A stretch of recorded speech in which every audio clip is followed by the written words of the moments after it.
Hello നമസ്കാരം, എല്ലാ കൂട്ടുകാർക്കും ലിറ്റാർസിലേക്ക് സ്വാഗതം. അപ്പോൾ ഈ ഒരു വീഡിയോയിൽ an unusual route to science എന്നുള്ള മിന്നി എം മാത്തൻ്റെ ചാപ്റ്ററാണ് നമുക്ക് ഡിസ്കസ് ചെയ്യാനായിട്ടുള്ളത്.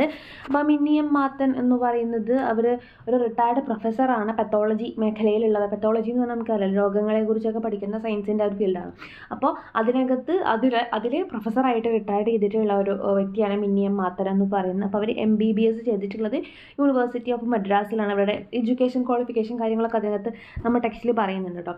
പിന്നെ ഇന്ത്യൻ നാഷണൽ സയൻസ് അക്കാഡമിയിൽ ഒരു മെമ്പറൊക്കെ ആയിട്ടുണ്ടായിരുന്ന ഒരു വ്യക്തിയാണ്. അതേപോലത്തെ ഒരുപാട് അവാർഡ്സൊക്കെ കിട്ടിയിട്ടുണ്ട്. അവരുടെ അവാർഡ്സൊക്കെ അതിനകത്ത് പറയുന്നുണ്ട് ഫസ്റ്റ് പാരഗ്രാഫിൽ തന്നെ. അതൊക്കെ ഒന്ന് വായിച്ചു നോക്കുക.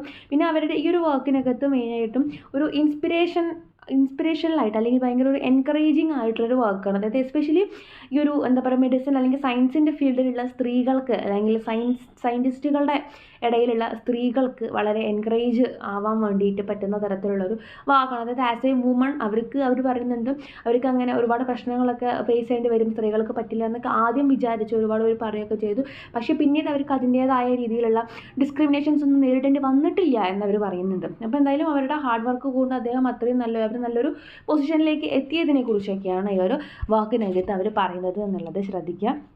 അപ്പോൾ നമുക്ക് നമ്മുടെ ചാപ്റ്ററിലോട്ട് പോവാം. As a child, I was inspired by the devoted service to humanity and innovative surgical skills of my father, a doctor. അവരുടെ അച്ഛനും ഒരു ഡോക്ടർ തന്നെയായിരുന്നു. അപ്പോൾ അതുകൊണ്ട് തന്നെ അദ്ദേഹത്തിൻ്റെ അച്ഛൻ്റെ സ്കില്ലുകളും അതേപോലെ തന്നെ മൊത്തത്തിൽ ഹ്യൂമാനിറ്റിയോടുള്ള അവരുടെ ആ ഒരു സർവീസ് ചെയ്യാനുള്ള ആഗ്രഹവും ഒക്കെ അവർക്ക് ചെറുപ്പം മുതലൊക്കെ ഉണ്ടായിരുന്നതാണ്. I was determined to follow in his footsteps and be a surgeon. അപ്പോൾ അച്ഛനെ പോലെ നല്ലൊരു സർജൻ ആവണമെന്നായിരുന്നു അവർക്ക് ആഗ്രഹം. How did I become a fellow and senior scientist of the Indian national science academy? പക്ഷേ ഒരു സർജൻ ആവണമെന്ന് മാത്രമേ അവർ ആഗ്രഹിച്ചിട്ടുണ്ടായിരുന്നുള്ളൂ. പക്ഷേ അവരെന്തായി മാറി? ഒരു സീനിയർ സയൻറ്റിസ്റ്റായി ഇന്ത്യൻ നാഷണൽ സയൻസ് അക്കാഡമിയിലെ ഒരു സീനിയർ സയൻറ്റിസ്റ്റായിട്ട് മാറാൻ അവർക്ക് എങ്ങനെ സാധിച്ചു എന്നതാണ് അവിടെ നിന്ന് അങ്ങോട്ട് അവർ പറയുന്നത്. It is this unusual journey that I want to share with you. അപ്പോൾ ആ ഒരു സർജൻ മാത്രമാവാൻ ആഗ്രഹിച്ചിരുന്ന ഒരു വ്യക്തിക്ക് നല്ലൊരു സയൻറ്റിസ്റ്റായിട്ട് സീനിയർ സയൻറ്റിസ്റ്റായിട്ട് മാറാൻ സാധിച്ചിട്ടുള്ള ഒരു അൺയൂഷ്വൽ ആയിട്ടുള്ള അസാധാരണമായ യാത്രയെക്കുറിച്ചാണ് അവർ നമ്മുടെ ഷെയർ ചെയ്യാനായിട്ട് പോകുന്നത് കേട്ടോ. Pursuit of knowledge and academic excellence were major driving forces during my school days. നന്നായിട്ട് നോളജും കാര്യങ്ങളൊക്കെ ഉണ്ടായിരുന്നൊരു വ്യക്തിയായിരുന്നു സ്കൂളിൽ പഠിക്കുന്ന ടൈമിലൊക്കെ. My boarding school where all the teaching was in the vernacular instilled in me a sense of discipline and an enquiring mind. അപ്പോൾ വളരെ disciplined ആയിട്ട് അതേപോലെ തന്നെ കാര്യങ്ങളെക്കുറിച്ച് കൂടുതൽ അറിയാനുള്ള ത്വരയുള്ളൊരു മനസ്സൊക്കെ ആയിരുന്നു അവർക്ക് ഉണ്ടായിരുന്നത്. I got admission to the Christian Medical College in Vellore through an all India competitive selection. അങ്ങനെ ക്രിസ്ത്യൻ മെഡിക്കൽ കോളേജിലാണ് അവർക്ക് അഡ്മിഷൻ കിട്ടിയിട്ടുള്ളത്. I loved my training and the interaction with the patients and enjoyed the challenges of my postings, especially in surgery. സർജറിയുടെ മേഖലയിൽ പേഷ്യൻസായിട്ട് ഇടപഴകുന്നതും അതേപോലെ തന്നെ അവരുടെ posting ആയിട്ട് കിട്ടിയിട്ടുള്ള സ്ഥലങ്ങളും കാര്യങ്ങളൊക്കെ അവർ നല്ല രീതിയിൽ എൻജോയ് ചെയ്ത് നല്ല രീതിയിൽ ഇൻട്രാക്ട് ചെയ്തിട്ടാണ് അവർ പോയിട്ടുണ്ടായിരുന്നത്. After graduation and marriage to a classmate, I decided to continue working at Christian Medical College where I hoped to do further training in surgery. അങ്ങനെ അവരവരുടെ കൂടെ പഠിച്ചൊരു വ്യക്തിനെ തന്നെയാണ് കല്യാണം കഴിച്ചിട്ടുള്ളത്. അപ്പോൾ അതിനുശേഷം അവർ ആ പഠിച്ച കോളേജിൽ തന്നെ എന്ത് ചെയ്യണം, അവർ വർക്ക് ചെയ്യാൻ വേണ്ടിയിട്ട് തീരുമാനിക്കുകയാണ്, അവർ ഡിസൈഡ് ചെയ്യണം. അതേപോലെ തന്നെ അവിടെ എന്ത് ചെയ്യണം, കൂടുതൽ അവർ അപ്പോഴും ഈ സർജറിയുടെ ഫീൽഡിൽ തന്നെയാണ് കേട്ടോ അവർ കൂടുതലായിട്ട് കോൺസെൻട്രേറ്റ് ചെയ്യാനായിട്ട് ആഗ്രഹിച്ചിട്ടുണ്ടായിരുന്നത്. But my surgical teachers discouraged me saying the career was difficult for a woman. കാരണം അതൊരു 1960s കാലഘട്ടത്തിലായിരുന്നു. അപ്പോൾ ആ ഒരു സർജറി ആ ഒരു മേഖല എന്ന് പറയുന്നത് സ്ത്രീകളെ സംബന്ധിച്ച് കുറച്ച് ഡിഫിക്കൾട്ടാണ് എന്ന് ആ സമയത്ത് അവരുടെ ടീച്ചേഴ്സ് പറയുണ്ടായി. At this time I got an opportunity to work in pathology and to my pleasant surprise I found that there were many challenges in the laboratory. അപ്പോൾ ആ ഒരു സമയത്താണ് അവർക്ക് പത്തോളജിയിലേക്ക് വർക്ക് ചെയ്യാനുള്ള ഒരു സിറ്റുവേഷൻ കിട്ടുന്നത്. Finding answers to them gave adequate fulfilment to my enquiring mind. So I decided to be trained as a pathologist. അപ്പോൾ അങ്ങനെ എന്താ പറയുക, ലബോറട്ടറികളിലും കാര്യങ്ങളൊക്കെ ഒരുപാട് ചാലഞ്ചുകൾ, ഒരുപാട് ക്വസ്റ്റ്യൻസ്, ഒരുപാട് പ്രശ്നങ്ങളൊക്കെ പ്രോബ്ലംസൊക്കെ ഫേസ് ചെയ്യേണ്ടി വരുമ്പോൾ അതിനൊക്കെയും സൊല്യൂഷൻ കണ്ടെത്തിക്കൊണ്ട് അവർ എന്ത് ചെയ്യണം, ആ ഒരു മേഖലയിൽ പത്തോളജിയുടെ മേഖലയിൽ ഒന്നുകൂടെ ഇമ്പ്രൂവ് ചെയ്ത് വരികയാണ്. ഓൾറെഡി അവർക്ക് അങ്ങനെ കൂടുതലും കാര്യങ്ങൾ അറിയണമെന്നുള്ളൊരു ആഗ്രഹമുള്ള വ്യക്തി ആയതുകൊണ്ട് തന്നെ ആ ഒരു മേഖലയിൽ അവർക്ക് എന്ത് ചെയ്യാൻ സാധിക്കുകയാണ്, കൂടുതൽ മുന്നോട്ട് പോകാനായിട്ട് സാധിക്കുകയാണ്. At the end of my training, the department put me in charge of setting up a newly acquired electron microscope and opened up the world of subcellular structure in tissues to me. അങ്ങനെയാണ് അവിടെ പുതിയതായിട്ടുള്ള electron microscope വരികയും അപ്പോൾ അതിൻ്റെ ഒരു setting അപ്പിന് വേണ്ടിയിട്ട് അതിൻ്റെ ഒരു ഇൻചാർജായിട്ട് നമ്മുടെ എന്താ പറയുക മിന്നീനെ എന്ത് ചെയ്യുക, നമ്മുടെ ഡോക്ടറിനെ എന്ത് ചെയ്യാണ് ആ ഒരു മേഖലയിലേക്ക് ഏൽപ്പിക്കുകയാണ് ചെയ്യുന്നത്. അപ്പോൾ തീർച്ചയായിട്ടും അവർക്കതൊരു പുതിയൊരു മേഖലയായിരുന്നു. സബ്സെല്ലുലാർ സ്ട്രക്ചറിനെ കുറിച്ചും അതേപോലെ ടിഷ്യൂവിനെ കുറിച്ചൊക്കെ പഠിക്കാൻ വേണ്ടിയിട്ടുള്ള പുതിയൊരു മേഖലയായിട്ട് അവരുടെ മുന്നിൽ തുറന്നു വരികയാണ്. For one who was familiar with tissues by light microscopy at magnifications of up to 1000 times using the electron microscope at magnifications approaching 2 lakh was a fascinating and uncharted world. അപ്പോൾ അതുവരെയും നമുക്ക് എന്താ പറയുക, സെല്ലുകളെ കുറിച്ചും കാര്യങ്ങളൊക്കെ നമുക്ക് ഒരു 1000 times 1000 times വരെ വലുതാക്കി കാണാനുള്ള സെറ്റിങ്സാണ് അവിടെ ഉണ്ടായിരുന്നത്. അപ്പോൾ ഇതോടുകൂടി ഈ ഒരു ഇപ്പം നമുക്ക് കിട്ടിയിട്ടുള്ള മൈക്രോസ്കോപ്പ് വെച്ച് നോക്കിക്കഴിഞ്ഞ് കഴിഞ്ഞാൽ അവർക്ക് എന്ത് ചെയ്യാൻ സാധിക്കുന്നുണ്ടെന്നാണ് പറയുന്നത്, 2 ലക്ഷം അധികം മടങ്ങ് വലുപ്പത്തിൽ ഈ ഒരു സംഭവങ്ങളെ നമുക്ക് സൂം ചെയ്ത് കാണാനായിട്ട് പറ്റുന്ന തരത്തിലേക്ക് മാറി എന്നത് അത്രയും വലിയൊരു ചേഞ്ച് ആയിരുന്നു. കാര്യം ഒരു കാര്യത്തെ കൂടുതൽ പഠിക്കാനും അതിനെ മനസ്സിലാക്കാനും പുതിയൊരു മേഖലയായിട്ട് അത് തുറന്നു തരികയാണ് ചെയ്തത്. I felt that the subcellular details revealed by the electron microscope would answer many questions of structure function relationship. അപ്പോൾ ഇത്തരത്തിൽ ഈ ഒരു എന്താ പറയുക ഇലക്ട്രോൺ മൈക്രോസ്കോപ്പ് യൂസ് ചെയ്തുകൊണ്ട് സബ്സെല്ലുലർ ഡീറ്റെയിൽസ് പഠിക്കുക, സെല്ലിൻ്റെ ഭാഗങ്ങളെക്കുറിച്ച് പഠിക്കുക എന്ന് പറയുന്നത് ആ ഒരു സ്ട്രക്ചർ ഫംഗ്ഷൻ റിലേഷൻഷിപ്പിനെ കുറിച്ചുള്ള കൂടുതൽ ചോദ്യങ്ങൾക്ക് ആൻസർ കണ്ടെത്താൻ വേണ്ടിയിട്ട് അവർക്ക് സഹായിക്കുകയാണ് ചെയ്യുന്നത്, അവരെ കൊണ്ട് സാധിക്കുകയാണ് ചെയ്യുന്നത്. That was where I wanted to work. Ultrastructural pathology was a new field in India in 1967 and it was a challenge to train myself. അങ്ങനെ ഇന്ത്യയിൽ ഒരു പുതിയ മേഖലയായിട്ടുള്ള അൾട്രാസ്ട്രക്ചറൽ പത്തോളജിയിലേക്കാണ് അവർ 1967 കൂടിയിട്ട് ട്രെയിനിങ് അല്ലെങ്കിൽ അതിലേക്ക് അവർ കോൺസെൻട്രേഷൻ ചേഞ്ച് ചെയ്യാണ് ചെയ്യുന്നത്. In 1970 I got an opportunity to work with Professor Jerry Trier, a leading expert on gastrointestinal mucosal ultrastructure at Boston University. അങ്ങനെ അവർ എന്ത് ചെയ്യാൻ 1970 ആയപ്പോഴേക്കും അതിലൊരു മേജർ പ്രൊഫസർ ആയിട്ടുള്ള ജെറി ട്രയറുമായിട്ട് അവരവിടെ മീറ്റ് ചെയ്യാണ്. അതേപോലെ തന്നെ അവിടുത്തെ എക്സ്പേർട്ട് ആയിട്ടുള്ള ഒരു വ്യക്തിയാണ്. അപ്പോൾ അദ്ദേഹത്തിൻ്റെ കൂടെ നിന്നും വർക്ക് ചെയ്യാനൊക്കെയുള്ള ഒരു എന്താ പറയുക ഓപ്പർച്യൂണിറ്റി അവർക്ക് കിട്ടുകയാണ്. I was the only woman among 24 fellows in the department. ആ ഒരു ഡിപ്പാർട്ട്മെൻറ്റിൽ 24 ആളുകളാണുള്ളത്. അതിനകത്ത് ഒരൊറ്റ സ്ത്രീ ഉണ്ടായിരുന്നുള്ളൂ, അത് അവരായിരുന്നു. Those 18 months honed my skills and taught me the value of hard work, meticulous precision, perfect quality and logical thinking, all of which became second nature to me. അപ്പം ഇത്തരത്തിൽ അവിടെ ആ ഒരു വർക്ക് ചെയ്യുമ്പോൾ അവിടെ ഹാർഡ് വർക്കിൻ്റെ ഇമ്പോർട്ടൻസ് എന്താണെന്നും അതേപോലെ തന്നെ കൃത്യതയ്ക്ക് എത്രത്തോളം ഇമ്പോർട്ടൻസ് ഉണ്ടെന്നും ക്വാളിറ്റിക്ക് എത്രത്തോളം ഇമ്പോർട്ടൻസ് ഉണ്ട്, ലോജിക്കൽ തിങ്കിങ്ങിന് എത്രത്തോളം ഇമ്പോർട്ടൻസ് ഉണ്ട്, എല്ലാത്തിനും അല്ലെങ്കിൽ ആ ഒരു എല്ലാ മേഖലകളിലും മനുഷ്യന് വേണ്ടുന്ന എല്ലാ പ്രിസൈസ് ആയിട്ടുള്ള എല്ലാ ക്വാളിറ്റീസും അവർക്ക് അവിടെ നിന്നാണ് കിട്ടുന്നത്. In 1971, my paper selected for the plenary session of the American Gastroenterology Association was the only one presented by a woman that year, a situation that has changed dramatically now. അപ്പോൾ ആ ഒരു സമയത്ത് അവർ 1971 അവർ പ്രസൻറ്റ് ചെയ്തിട്ടുണ്ടായിരുന്ന ആ ഒരു paper എന്ന് പറയുന്നത് ആ സമയത്തെ presented by a woman that year, only one എന്നാണ് പറയുന്നത്. ആ ഒരു വർഷത്തിൽ പ്രസൻറ്റ് ചെയ്തിട്ടുള്ള സ്ത്രീകളായിട്ട് പ്രസൻറ്റ് ചെയ്ത ആകെ ഒരേ ഒരു സ്ത്രീയുള്ളൂ, അത് അവരായിരുന്നു. അത് വളരെ എന്താ പറയുക ഡ്രാമാറ്റിക്കലി അവരുടെ ലൈഫിനെ തന്നെ ചേഞ്ച് ചെയ്ത ഒരു സാഹചര്യമായിരുന്നു. The work I did on the epithelio-mesenchymal interactions in the developing murine intestine is still cited. അതേപോലെ തന്നെ അവരുടെ വർക്ക് എപ്പിത്തീലിയോ മെസെൻകൈമൽ എന്ന് പറഞ്ഞിട്ടുണ്ടെങ്കിൽ സെൽ പോപ്പുലേഷനെ കുറിച്ചൊക്കെ പഠിക്കുന്ന ഒരു സയൻറ്റിഫിക് ആയിട്ടുള്ള ടേമാണ് കേട്ടോ. അപ്പോൾ അതിലൊക്കെ അവർ ചെയ്തിട്ടുള്ള ഒരു വർക്ക് അത് എന്ത് ചെയ്തിട്ടുണ്ടായിരുന്നു, മ്യൂറൈൻ ഇൻറ്റസ്റ്റൈൻ എന്ന് വെച്ചിട്ടുണ്ടെങ്കിൽ ഓർഗൻ സിസ്റ്റത്തിനെ കുറിച്ചൊക്കെ ഡൈജഷൻ അതേപോലെ തന്നെ ഇമ്മ്യൂണിറ്റി റിലേറ്റഡ് ആയിട്ടുള്ള ഓർഗൻസിൻ്റെ സിസ്റ്റമാണ് കേട്ടോ ഈ പറയുന്നത്. അപ്പോൾ ആ ഒരു മേഖലയിൽ അവർ ചെയ്തിട്ടുള്ള വർക്കൊക്കെ എന്ത് ചെയ്തിട്ടുണ്ടായിരുന്നു, കൂടുതൽ ഡെവലപ്പ് ചെയ്യാൻ വേണ്ടിയിട്ട് ആ ഒരു മേഖല ഡെവലപ്പ് ചെയ്യാൻ വേണ്ടിയിട്ട് അവർക്ക് യൂസ് ചെയ്യാനായിട്ട് സാധിച്ചിട്ടുണ്ട്.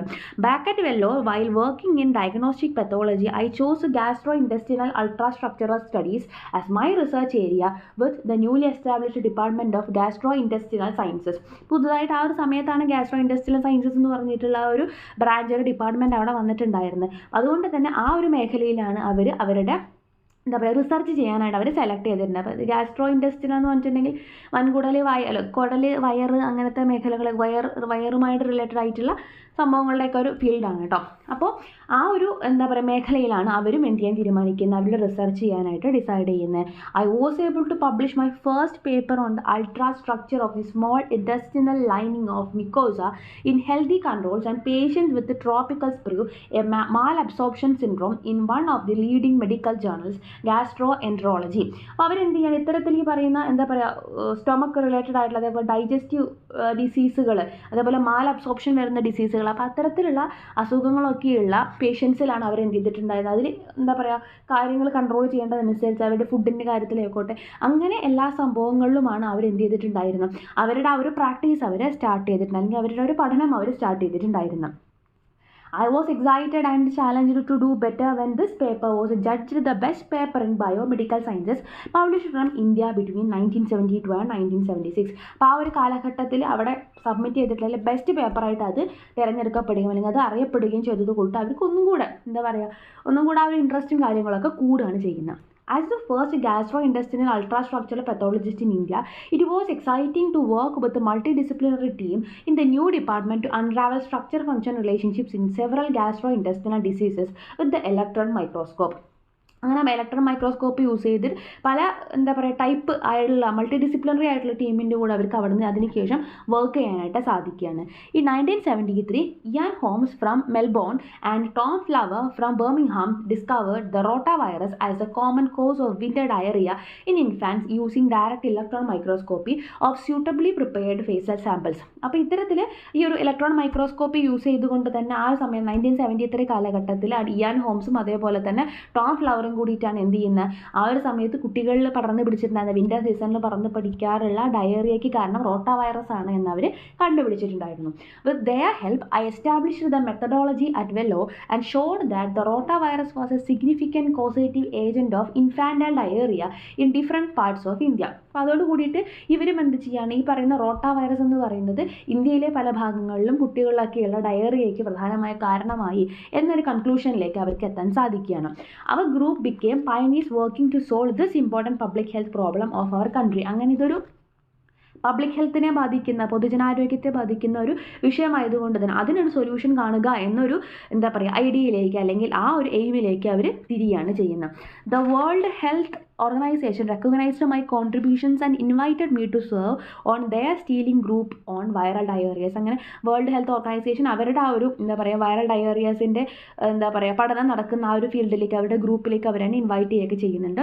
This gave me many insights in to early studies of viral diarrhoeas of humans. അപ്പോൾ അതിൽ അവർക്ക് കൂടുതൽ ആ ഒരു മേഖലയിൽ പഠിക്കാനായിട്ട് സാധിക്കുകയാണ്. The Vellore Christian Medical College appointed me to be their first career research chair in 1981, allowing me more time for research. അങ്ങനെ എന്ത് ചെയ്യണം, അവരുടെ ക്രിസ്ത്യൻ മെഡിക്കൽ കോളേജിൽ തന്നെ അവർക്കൊരു ഫസ്റ്റ് കരിയർ റിസർച്ച് ചെയർ ആയിട്ട് അവരെന്നെ അവിടെ എന്ത് ചെയ്യാണ് സ്ഥാനം കൊടുക്കുകയാണ് ചെയ്യുന്നത്. അപ്പോൾ അതോടുകൂടി അവർക്ക് എന്താണ് കൂടുതൽ പഠിക്കാൻ വേണ്ടിയിട്ടൊക്കെയുള്ള റിസർച്ച് ചെയ്യാനൊക്കെയുള്ള ടൈം കിട്ടുകയാണ്. I obtained my PhD in 1983, was elected to the Fellowship of the Royal College of Pathologists in 1996 and the Indian National Science Academy in 1998. അതിനുശേഷം അവർ 1983 അവർക്ക് PhD കിട്ടുന്നുണ്ട്, അതേപോലെ തന്നെ റോയൽ കോളേജ് ഓഫ് പെത്തോളജിസ്റ്റിൽ ഫെലോഷിപ്പ് കിട്ടുന്നുണ്ട്, Indian national science അക്കാഡമിയിലൊക്കെ കിട്ടുന്നുണ്ട്. അപ്പോൾ അത്തരത്തിൽ പല പല മേഖലകളിൽ അവർ നേടിയെടുക്കാൻ ആഗ്രഹിച്ചെങ്കിലും അപ്പുറത്തേക്ക് അവർക്ക് എത്താൻ സാധിക്കുകയാണെന്ന് പറയണം. How did I become a scientist? എങ്ങനെയാണ് ഞാനൊരു സയൻറ്റിസ്റ്റ് ആയത്? I used the opportunities that were available and found positive aspects in whatever I did. ഞാൻ എന്ത് ചെയ്തിട്ടുണ്ടായിരുന്നു, ഞാൻ ചെയ്തിട്ടുള്ള എല്ലാ കാര്യങ്ങളുടെയും പോസിറ്റീവ് ആസ്പെക്റ്റുകൾ മാത്രം എടുത്തുകൊണ്ട് ഞാൻ എന്ത് ചെയ്യാറുണ്ട്, ആ ഒരു ഓപ്പർച്യൂണിറ്റികളെ കറക്റ്റായിട്ട് യൂസ് ചെയ്തിട്ടുണ്ട്. I was fortunate that a field became available that was relatively new in India and that I realized its potential. അപ്പോൾ ഇത്തരത്തിൽ ഇന്ത്യയിൽ തന്നെ പുതിയൊരു ഫീൽഡിലേക്കാണ് ഞാൻ കടന്നു ചെല്ലുന്നത്. അതെൻ്റെ വലിയൊരു ബെനിഫിറ്റ് ആയിട്ട് ഞാൻ കൺസിഡർ ചെയ്യുന്നു. The nurturing atmosphere of the Christian Medical College was very important in that they encouraged everybody to pursue and develop their dreams. അതേപോലെ തന്നെ ക്രിസ്ത്യൻ മെഡിക്കൽ കോളേജിൽ എനിക്ക് അത്രയും സപ്പോർട്ടാണ് കിട്ടിയിട്ടുള്ളത്. A critical factor was the constant support and encouragement of my husband. അതിൽ ഒഴിവാക്കാൻ പറ്റാത്തത് ഹസ്ബൻഡിൻ്റെ സപ്പോർട്ടാണ്. who established and developed the Department of Gastrointestinal Sciences. അപ്പോൾ അദ്ദേഹം തന്നെയാണ് ആ ഒരു ഡിപ്പാർട്ട്മെൻറ്റ് അവിടെ കൊണ്ടുവന്നിട്ടുള്ളത്. The active cooperation and encouragement of the multidisciplinary team with which I worked and the ready availability of funds to support our research from the Wellcome Trust in UK were very important. UK നിന്ന് അവർക്ക് fund കിട്ടിയിട്ടുണ്ടായിരുന്നു ഈ ഒരു റിസർച്ചും കാര്യങ്ങൾ ചെയ്യാൻ വേണ്ടിയിട്ട്.